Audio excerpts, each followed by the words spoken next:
Good afternoon, ladies and gentlemen. Welcome to today's presentation, part of the Power Options tool series, where today we're going to be discussing tips on using the list function in the search for creating, managing, and of course, searching with the lists as well. Well, it's going to be a short presentation today, but it's going to be useful. And of course, we're going to leave time at the end of the presentation for any questions that you might have. Now, what are the benefits of using the list function in the company list? Well, number one, if you create your own personal list, or if you used one of the company lists already available in Power Options, you're going to help limit the number of filters that you have to use. A lot of customers, when they first start using Power Options, they want to jump into the fundamentals section and the technical section of a given search to try and see, well, what criteria are the best to use? How do I know that it's a stock with a good liquidity or with a good market cap? And creating your own personal lists or using the company lists are a good way to help you already have that in place without having to set the different criteria. It's very easy to create a list and also create your own personal list of say 20 or 30 stocks and combine it with an existing list. So if I want to take the 20 stocks I track on a regular basis, but include that against my search with things such as stocks in the S&P 5-star group, those are rated 5 stars by Standard & Poor's, or in the Investor Business Daily 50, or maybe the NASDAQ 100 stock, it's really easy to combine existing lists even with your own personal lists as well. Another function of the list field that I find very useful, and I'm going to walk you through how I use this for my indexes and ETF screen, mostly my ETF screen, is we can use the list field to remove unwanted securities or unwanted sectors or industries. And it's going to greatly help you further fine-tune your results as well. So let's jump right in. Let's go ahead and navigate over to the Power Options suite of tools here. Now, of course, I want to remind everyone that anytime during the presentation, if you have a question, just use the question pod there in the GoToMeeting platform to send the question over to us. And of course, what we're looking at here is the basic setup of the Power Options trial account. But where I want to start first is I want to draw your attention, of course, to the Watch Lists field right here in the main home menu. Of course, those of you that are on the trial, you'll see this available when you first log in underneath your 4 steps. And if you're a current subscriber, you'll just see that there in the home menu there without the 4 steps available. Now, the watch list can be used to create and view a just basic watch list. My watch list number 1 is typically stocks that I'm currently trading for the radioactive trading techniques. My watch list number 2 might be stocks that I'm tracking. And then watch list number 3, I may incorporate some indexes or ETFs into that field to use as a general market gauge. Of course, one of the other fields that you have available is the market activity field, and that allows you to see what the market's doing when you first log on to your Power Options account. Now, creating a watch list, or I should say adding a symbol to the watch list one stock at a time is fairly simple. So if I wanted to add in Johnson & Johnson to my watch list number 1, I just type in J&J in the stock symbol field and click the Add button down here at the bottom. And now Johnson & Johnson will be available as one of my watch list stocks. Now, many of you that are getting started, though, you probably have multiple positions open, 10, 15, maybe even 30 or 40 positions open as well. And a common question that we get asked is, well, how can I add multiple stocks at once instead of trying to put each one in individually? Well, there's a link at the bottom of this field for Add Multiple Stocks at Once. And if I click on that field, it's going to take me into the field where we could create our own list. But it's only looking at it for the watch list number 1, watch list number 2, and watch list number 3. So let's say you had a list of 20 to 30 stocks that you wanted to add to a watch list at once. Well, we can just go into the Edit field. We'll use watch list number 2, our personal watch list, and I'll click on Edit. And this is just going to take me to a simple field where we're going to be able to paste or add in our symbols. Now, if you're pasting in your symbols from a list, several of my customers use VectorVest and some other stock selection properties. They'll copy a list of 50 to 80 or maybe 150 stocks over at one time from that list. That's perfectly fine, but when you copy and paste, make sure you have at least a space entered between the symbols or a comma. So we could add multiple symbols here. We could just add A, Apache, AAPL, IBM, BAC. It's really simple. You can just do it by space or by symbol. And let's just type in XYZ as well. Now, anytime you're creating a list, folks. Let me go ahead and take care of that. There we go. I apologize for that. Okay, so when you're adding in multiple symbols, when you click Save, now, up at the top here, it might be kind of hard to see, but I put in the symbol XYZ. Of course, that's not any type of optionable stock, so it tells me up at the top here, I get a message that the following symbols will not exist. So if you made a mistake, for example, if you try to type in Apple and you put in 3 A's instead of 2 or anything along those lines, it'll tell you if you mistyped a symbol or if the symbol is entered incorrectly. And of course, it's not available in the optionable stock list as well. So that'll let you know. So when you click OK, it's still saved my 5 stocks for my available watch list. It just removed XYZ for me because it doesn't exist. Now, even though I'm in the Create and Combine Lists function here on Power Options, and I just created a watch list for watch list number 2, if I go back to the main home menu now, we still have our watch list number 1. When I click on watch list number 2, we've entered in those 5 symbols there, and we could start tracking them using this menu also. So any edits that you need to make in bulk to the Power Watch list, list 1, list 2, or list 3, you can do from that field right there. But now let's talk about using the lists in the search function. So I can just go into a basic search. We're going to go into covered call here. And I'm going to go ahead and click on the search tool. Of course, once you pull up the search in any given strategy, you'll have a list of trades that match the default criteria for that last saved search or one of the Power Options default searches. As I scroll down below, I can see that we're using the weekly covered call search for part of this default screen. And I can see the criteria that are being used. So we'd put in some basic fundamentals here.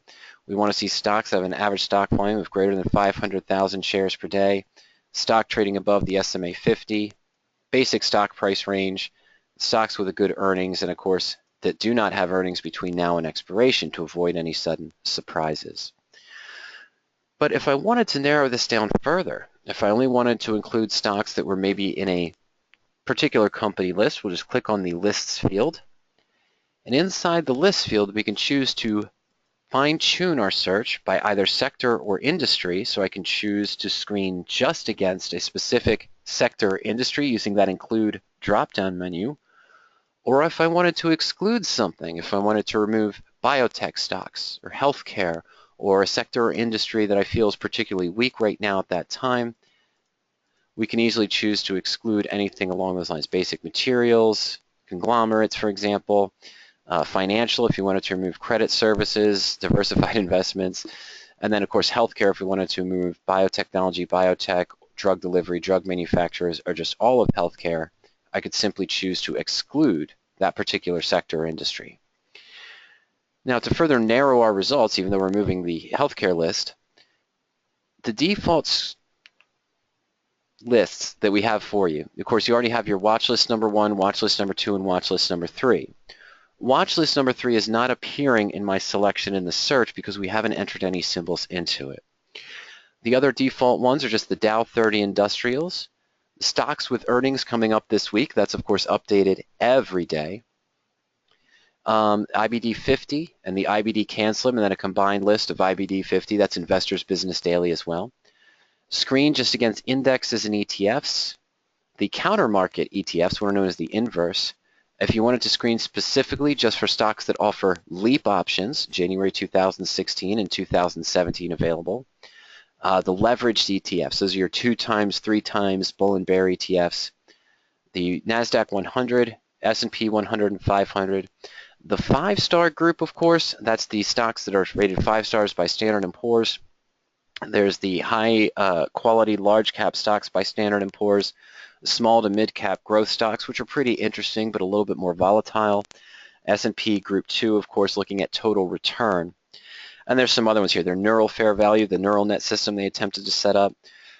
One of the bearish lists we have is the S&P 1 stars as well. The platinum stocks, and then the S&P top 10, which of course would really limit your results down as well. There, you can use the screen, of course, for only stocks that offer weekly options, but remember, if you're looking for weekly options, it's just easier to use the days to expiration in the options field to narrow it down to 1 to 7 days or 5 to 15 days to just see those weekly options. And then, of course, there's the other ones here that are Value Line Portfolio 1 for 1-year performance, income and performance, and those are the 4 Value Line lists. If you click on the stock list link up here, that'll take you to a place where you get a better description, a more in-depth description of each of the available lists. And of course, we try to update the lists as much as possible as soon as those come out. For example, IBD 50, I think, updates 2 or 3 times a week now, but the Can Slim still only updates once or twice a month, I believe. I'm not sure. And other different lists come out with different times and different updates. We try to keep up with them as best as possible, of course. Okay, so the basic list function. Scott asked a question, can you exclude more than one sector? At this moment, Scott, you can't, but I've got that on the programmer's list to be able to combine the sector and industry, just like we're going to see in a moment of combining the different stock lists as well. All right, now, in order, of course, to just screen against a certain list, I'm going to take these existing criteria from a weekly covered call screen, and I'm just going to screen against the NASDAQ 100 stocks. A little technology is a little bit more volatile. Let's see what our results are there. Of course, I've excluded healthcare as well. So right now, we originally started out with about 120 to 130 results for that weekly covered call screen. By just adding the list and removing the healthcare, we've narrowed it down to a nice, manageable list of only 13 results. In a general case, there would probably be more results that would appear. One of the factors that's helping us filter down these results is because we've selected, with this default search again, to just look for stocks that do not have an earnings date between now and expiration. Now, something along the line of what Scott said, let's say that when I pulled up this weekly covered call screen, I wanted to exclude healthcare, as we've done, for example, but I wanted to include the NASDAQ 100 and the S&P 100 stocks, but I can't include both in this selection. Well, that's when I want to click on the button for Create and Modify Lists. And that'll take us to that same page that we saw before with just the lists we've created so far. However, I want to click over here on the right-hand side onto the text link for Combine Lists. And what I want to do here is take a look through all of the available lists. And I'm going to call this Master Stock List number 1. Okay, and we're going to go ahead and select to view the, I'm sorry folks, let me scroll through my list. I'm just going to check the box next to NASDAQ 100 and S&P 100 as well. And if I wanted to add others, let's say the IBD 50 into that list, we could as well. We're just going to include the NASDAQ 100 and S&P 100, and now we click Create. So now a new list has been created, the Master Stock List number 1. It's our combined list, and it has 201 symbols.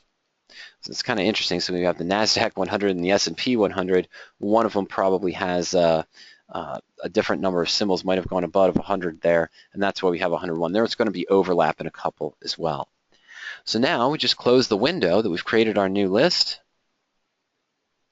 I'm going to keep the default weekly covered call screen criteria, go back into lists, and I'm going to select my Master Stock List number 1. So now we're screening against the NASDAQ and the S&P, and we added 5 more results. Looks like we added Walgreens into that list. I don't think Monster Beverage was in there. Dow Chemical, of course, wasn't in that list. MetLife wasn't in there as well. And I don't think Electronic Arts probably was, but those other 5 that we added in there are the new securities when we combine the 2 lists. That, of course, still matched the rest of our criteria. Now, real quick, a popular question that comes along. We don't display the list symbols that we have. So I can't just go into that stock list field we looked at before that had the description and then click on the list to see all of the 100 stocks in the S&P 100 or all of the stocks in the NASDAQ 100. However, if you just wanted to see the general list of stocks or be able to copy and paste them into a field from the NASDAQ 100 or S&P 100, a simple way to do that is in any given search. Simply scroll down below and hit Clear Filters. It's going to empty everything out of your parameter field. We would then go into our list field and add our Master Stock List number 1. But in this single option strategy, it works best with covered calls, naked puts, long calls, long puts, things of that nature. When I go back into options now, I'm going to set the nearest available standard expiration. I don't want to look at weeklies because not all 4,400 optionable stocks offer weekly options. In fact, it's only about a tenth of those, about 410, 420 stocks offer weekly options. So any of the standard expirations, we know all 4,400 optionable stocks, indexes, and ETFs are available. So I'm going to select July, standard expiration, which is this Friday, of course. And what I'm going to do is for the field, the range out of the money, I'm just going to put a number of strikes out of the money 1 to 1. This is going to limit it to only one security, or one option for that particular expiration. Let's go ahead and submit the search. And if I have 201 stocks in my list, I should have 201 results. And it's strange, we have 180, so there might have been some duplicates that were available in there as well. I'm going to change that. I know it hasn't updated recently, but we should have seen 201 in that range just using the number of strikes. So anyway, here's close to the 180 stocks that we have available in those lists.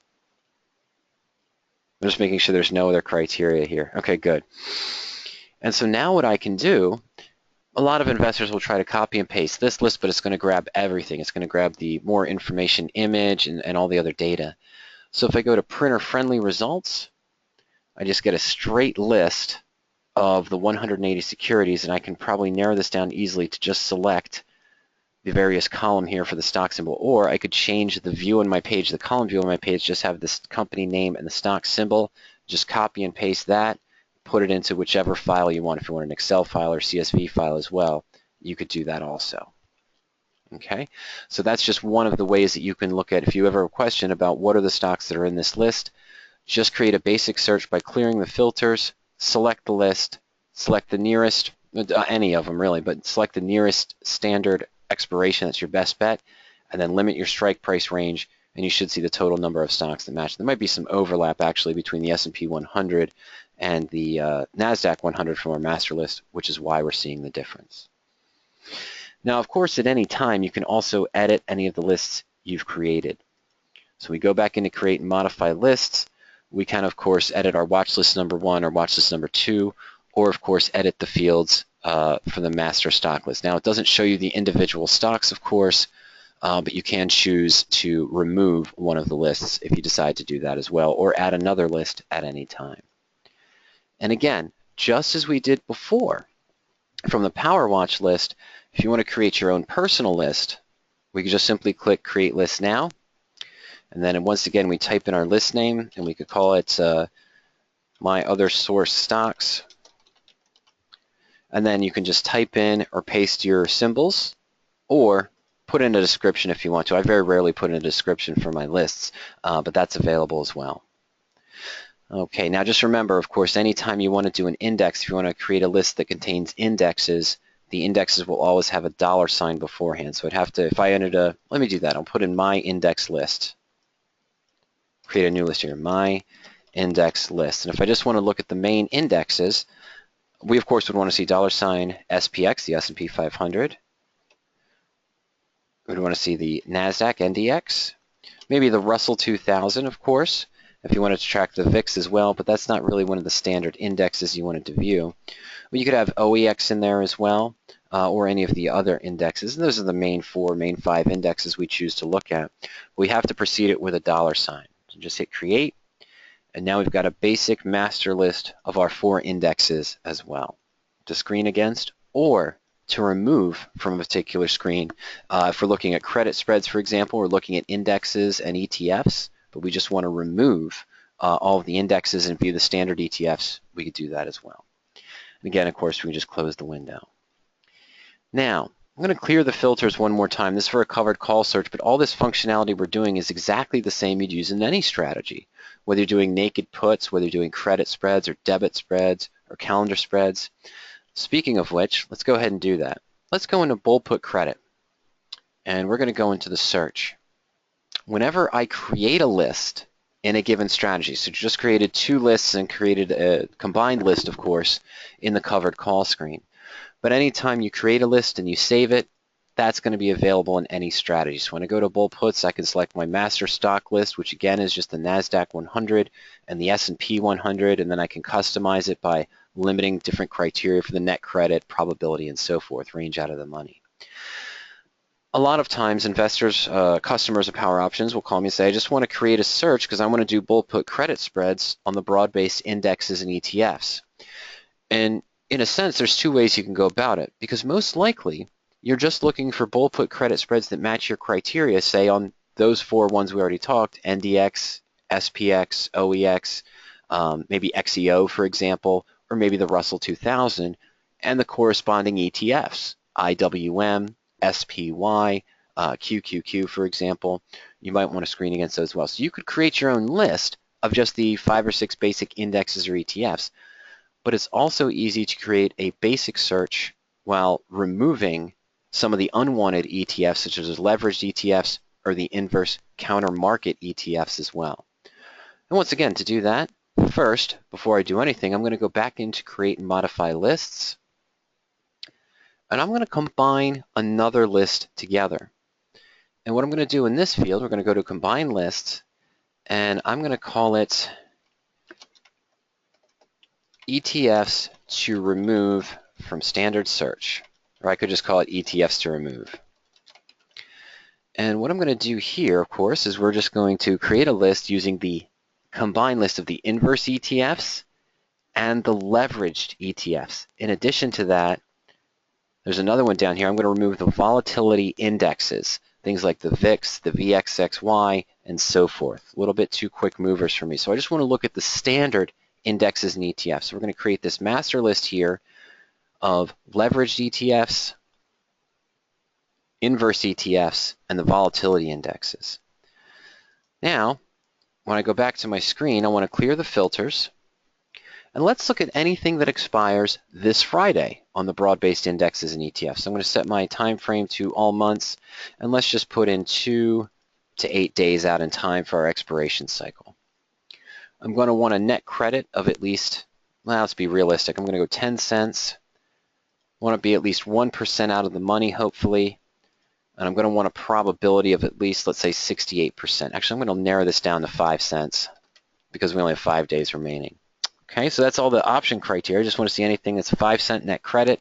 I'm not going to worry about risk or strike difference because those broad-based indexes are going to have wider spreads, 5 points and 10 points, and our ETFs are, of course, going to be in the 1-point strike range. I want to be 1% out of the money, at least a 68% probability.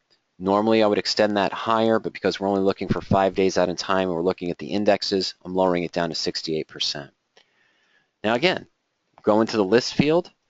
I'm going to choose just to screen against indexes and ETFs, but now I want to go ahead and exclude my ETFs to remove from a standard search. So when we run the search now, we should see only those positions on anything such as, well, we've got the 20-year Treasury, a China ETF. It's not a leveraged ETF, but we didn't tell the system to remove it. Oil and gas, of course, NASDAQ there. XDE, we have 491 total results with 4 days remaining, a net credit of at least 5 cents with a probability. Well, now that I know that I have 491 results, my next step, of course, we're going to keep the same list, but I'm going to increase some of my other criteria. Let's bump this up to about 72%. I definitely would love a net credit of at least 10 cents or more. Let's see how much that filters our results down. All right, so we took it down to about 305.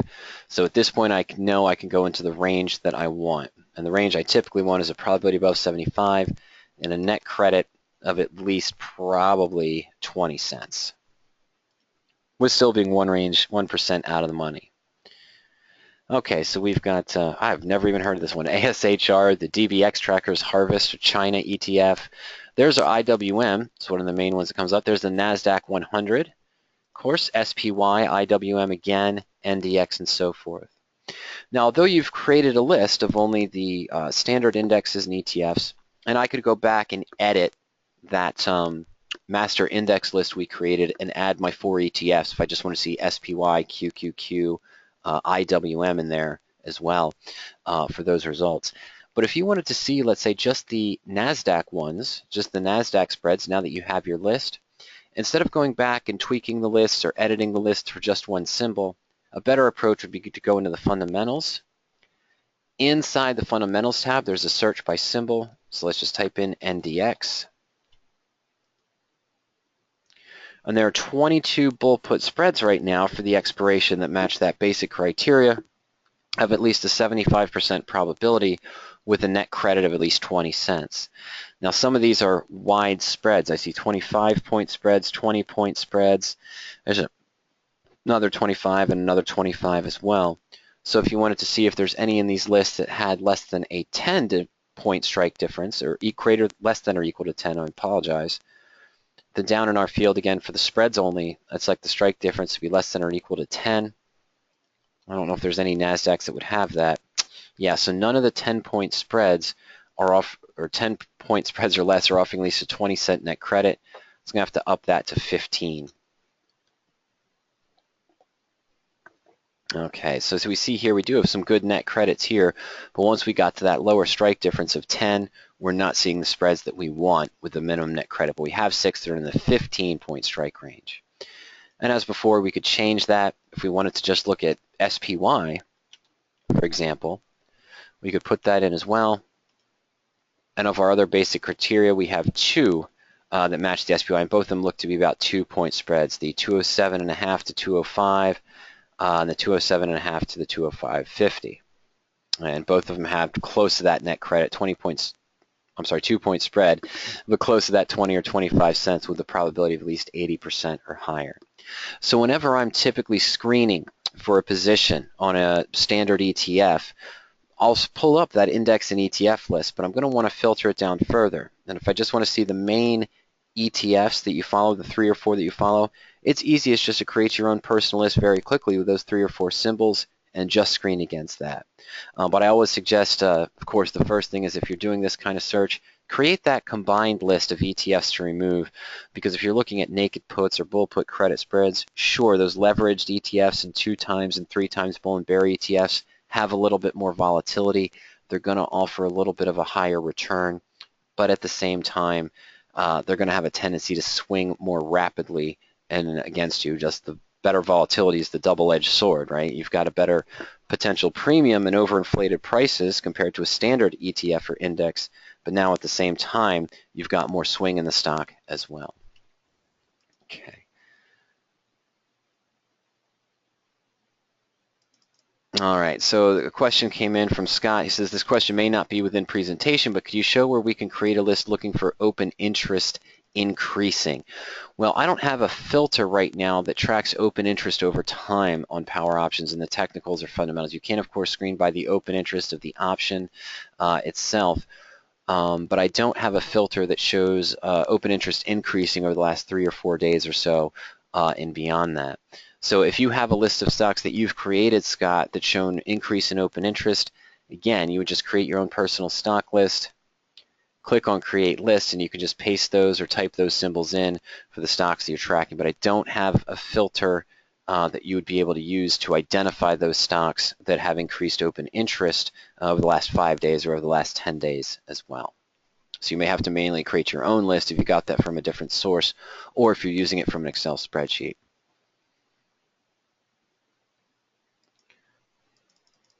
All right, Peak asked, if I want at least an 80% probability that my short call will not go in the money before expiration, what number do I enter that in? Well, you would look for the reverse. So Peak, are you talking about covered calls, that you want to stay out of the money on your covered calls, or are you looking at a bear call credit spread, for example? Okay, let me know what kind of strategy you're mainly looking at. See, in the covered call, the probability field here is looking for the percent probability assigned. So in a covered call, if you're looking at a short call, the field is looking at the percent probability assigned. The theoretical probability the stock would be trading at or above the strike price of your expiration. Okay, so in a covered call, I'm going to look for a percent probability assigned. If I wanted to make sure I had an 80% probability of staying out of the money, I'm looking for a percent probability of a sign of less than 20. I want less than a 20% chance that the stock would be above my strike price. Now, you said you're doing bull call debit spreads. Okay. Well, you said bull call credit, but there's a bull call debit spread, a bear put debit spread, a bear call credit. Okay, so with calls, your debit is a bull call debit, and of course the credit is with a bear call. So first, in bull call debit, let's just go ahead and save that. you're still going to be using the probability. But here the system knows the strategy. And in a covered call, you could go either or. If your goal was to stay out of the money, you could set a lower probability. If you wanted to be assigned on the covered call and take the return, you'd look for a higher probability. Here the system knows that in a case of a debit spread or a credit spread, for a case of a bull call debit spread or a bull put credit spread, the two bullish spreads, the system knows that you want the probability to be above for the max profit.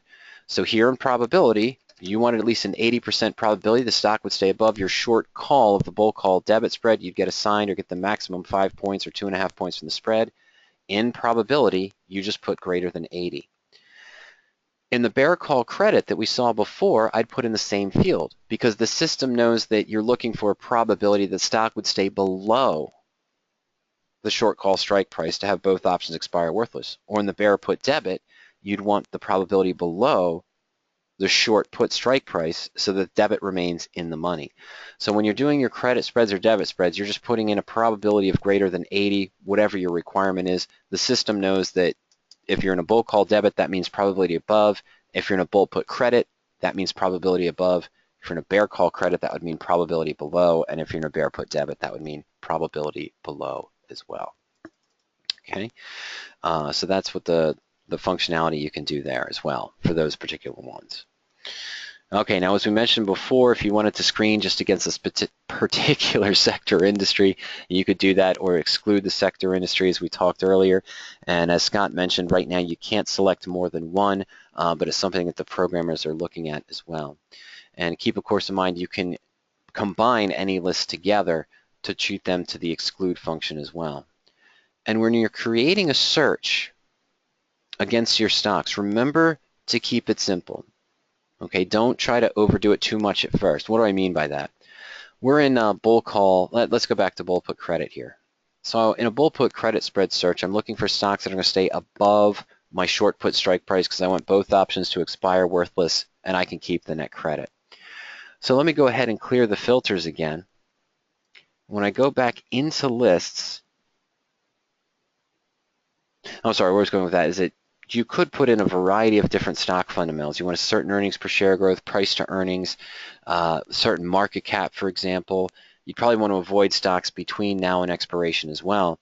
And then if you go into the technicals, well, now you think, well, what do I want to put in for average stock volume? Do I want to put anything for the simple moving average? I'm looking at a bullish strategy, so I probably want stocks trading above their 50 or their 20-day moving average or any of the other technical indicators. Well, again, if you have your own list of stocks or your combined list of stocks you want to use, start out by just selecting that list first. And we'll take master stock list number 1. And then apply the basic options criteria that you'd use. So let's say you wanted to look for positions that maybe expire in the next 14 days.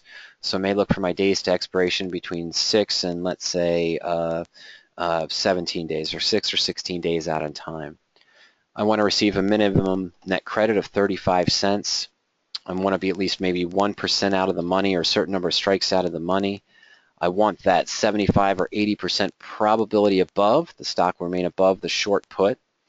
And of course, maybe I want my strike difference to be less than or equal to, let's just say 2 points for our weekly spreads. Okay, or let's just say we want them only to be 2-point spreads. We could set it to be equal, but I'm going to keep it less than or equal to 2-point spreads. And of course, you wanted some volume today. You want to see some activity, so let's say at least 10 contracts today and at least 100 open interest.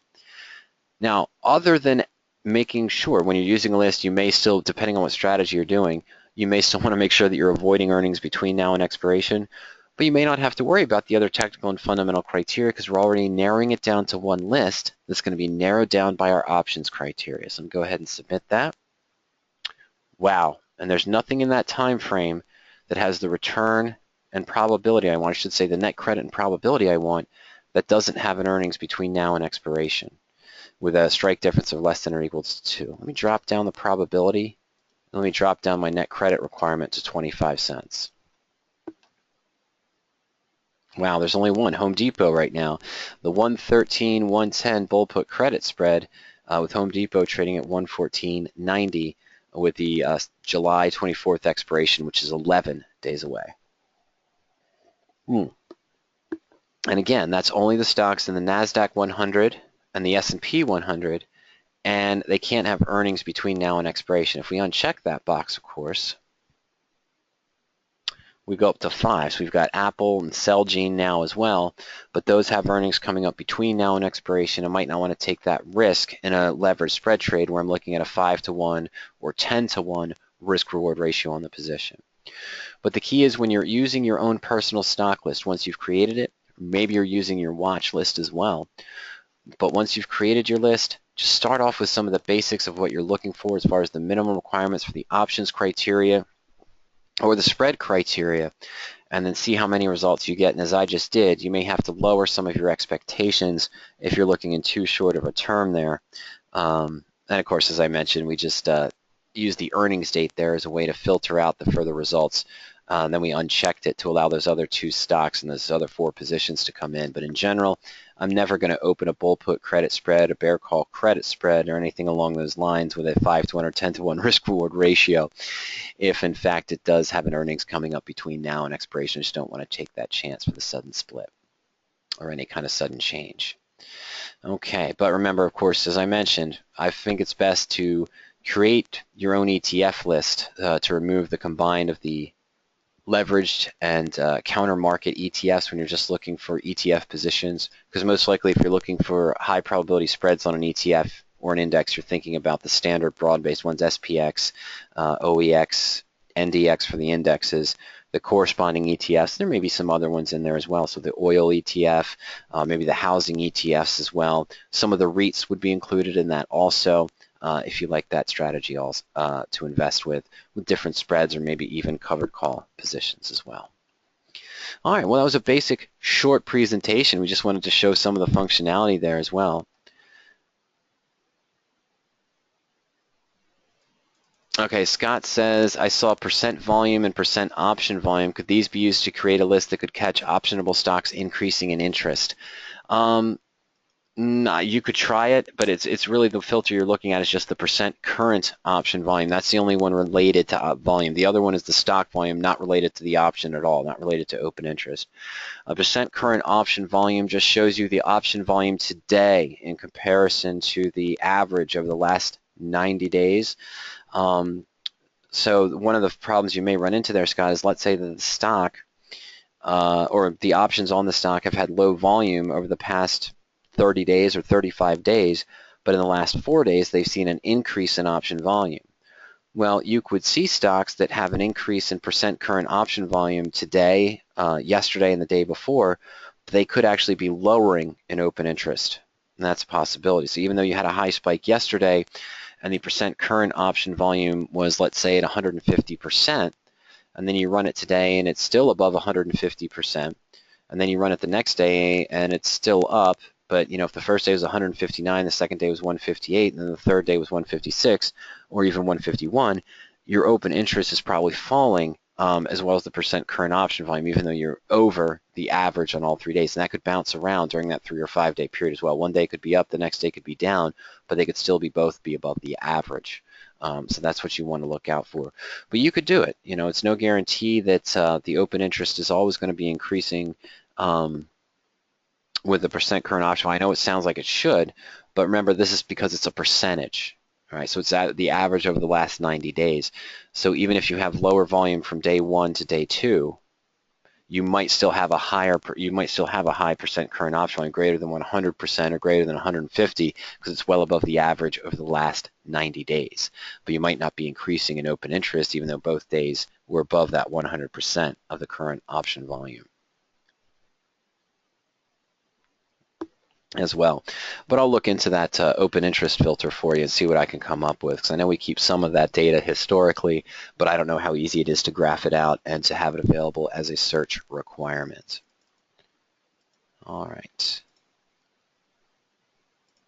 Okay. Yeah, and it would be best if to have a moving average there instead of percent current, but that might get you closer to what you're looking for as well, and related to the open interest. So let me take a look, Scott, and see what I can come up with the programmers there, and if there's any possibility as well of increasing that. Okay, so I just wanted to review real quick the tips on creating lists. Remember, when you're creating your own list from scratch, make sure that all of the symbols are separated by a space or by a comma. And if you're pasting a list in, make sure that separates as well and it doesn't lump everything together when you go from one field to the next with a copy and paste from the clipboard.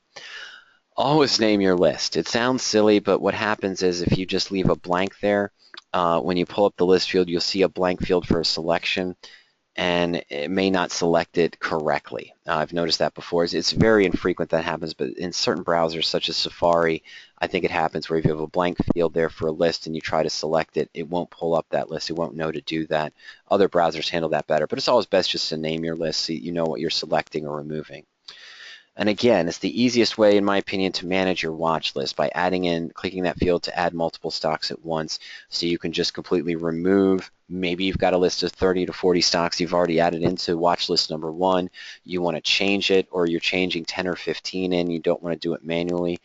Just click on that button there on the main tab, or the main pod, I should say, underneath the Home tab to add multiple symbols, and then just edit it that way. It's easier to manage. And of course, one of the functions I love is being able to exclude those lists. In most of my searches, in my personal account, I do have that list created with the inverse ETFs, the leveraged ETFs, and even some other symbols that I've added in manually, created my own list of things I want to remove. So you can create the list for the exclude function as well. So most of the times I'm doing a credit spread, I'm avoiding my leveraged and my inverse ETFs as well, and doing it from that way also. Okay.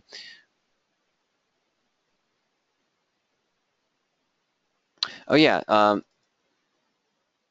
I'm sorry, Shrikant asks, I'm not sure if you discussed this, but could I import a list from CSV or Excel?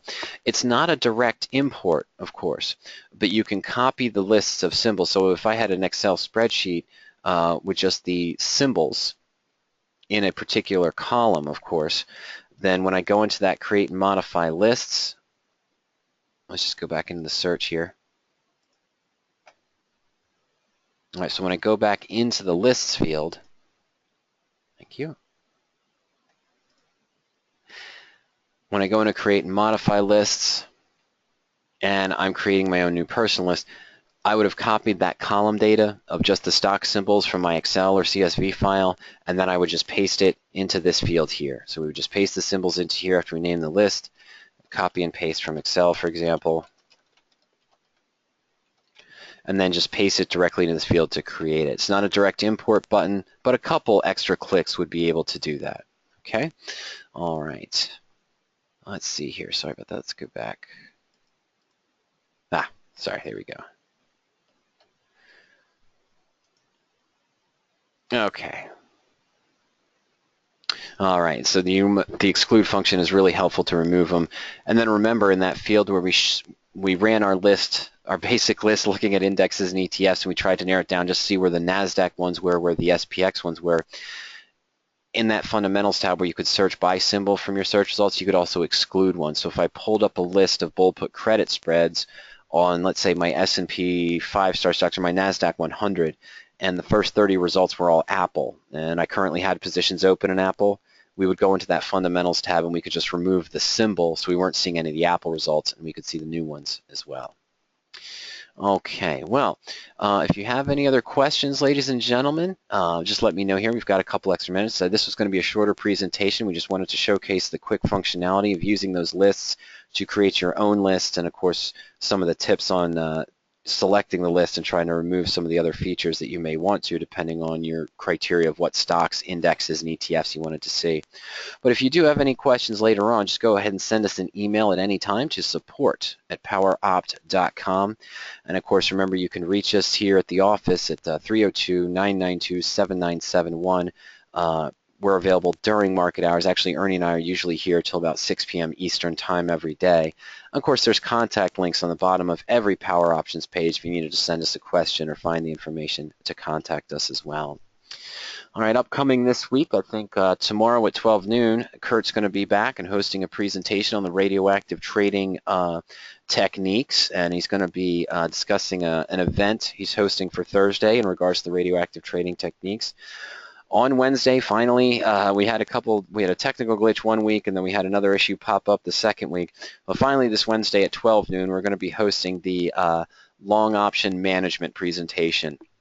So managing your long calls and your long puts, our thoughts on management techniques, triggers of when to manage long call and long put, and you can sign up for that at any time at powerop.com. The best place to go is you can just go to powerop.com/webinars.asp. That will allow you to register for our upcoming webinars. Of course, the Wednesday presentation at 12 noon for managing your long options is already posted, so you can register for that at any time, and you also receive a reminder email from us coming up Wednesday morning. And then, of course, Friday at 4:30 p.m. Eastern Time, I'll be hosting my standard, well, it's not really standard, but we'll be hosting our open forum, open discussion Q&A session on Friday at 4:30. Of course, this is the expiration edition, so we probably end up spending a lot of time on the portfolio tools, discussing various trades, management techniques that could have been done or could have been evaluated as we get to the standard expiration on Friday at 4 o'clock, and then the webinar, of course, will be at 4:30 as well. So you can sign up for those at powerup.com/webinars.asp. I sent everyone on the link there in the chat window, so you can sign up for our upcoming webinars that have been posted, and of course, view all of the archives there as well. Well, thank you for joining me today, ladies and gentlemen. I hope you enjoyed the quick presentation we had. I hope to see you on some of our next upcoming live webinars. And of course, if you send us an email or give us a call with other questions that you have, you'll probably be talking to me or you'll be talking to Ernie as well. So we look forward to speaking with you soon. Take care, everyone. Have a fantastic Monday evening. We'll see you soon. Good night.